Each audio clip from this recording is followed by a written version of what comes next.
L'hôtel du Parc l'a échappé belle. Démoli dans les années 80 pour laisser place à une copropriété, il sera finalement reconstruit pour devenir 30 ans plus tard un des fleurons de l'industrie touristique ponote. L'instigateur, c'est lui, Jackie Crespi. Ce premier pas dans le tourisme va le conduire à y consacrer sa vie entière.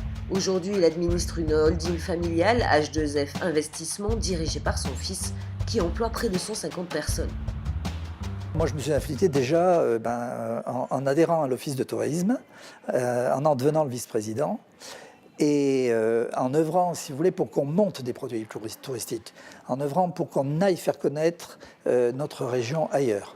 Et en œuvrant en même temps à ce qu'on mette à disposition de plus en plus une hôtellerie acceptable, parce que les gens veulent bien venir, mais il faut après qu'ils trouvent à se loger correctement.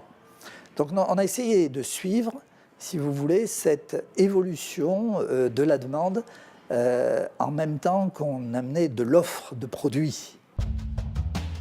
En 88, un premier hôtel Ibis voit le jour, puis un second, l'étape hôtel de la Gare, et dans la décennie 90, la Taverne et la Pizza plus tard amorceront la transformation radicale de la place Cadelade.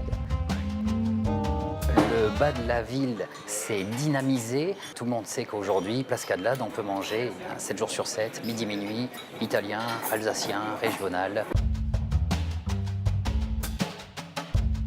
Cette place qui est maintenant plus moderne, puisque c'était quand même une place de marché avant, eh bien est devenue une place finalement de restauration.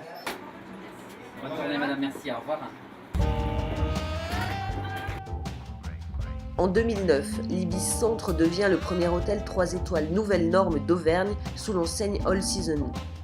La holding peut désormais proposer une large gamme d'hébergements, le tout consolidé par une communication via un site internet qui propose des séjours clés en main.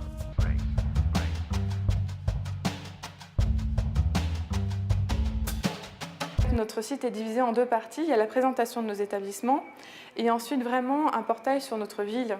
Donc là, on a toutes les activités culturelles, le patrimoine, tout ce qu'il va y avoir en 2011 est déjà présent sur notre site internet.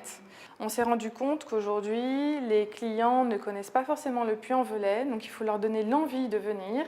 Et pour leur donner envie, il faut développer des partenariats avec d'autres acteurs locaux et créer des séjours packagés.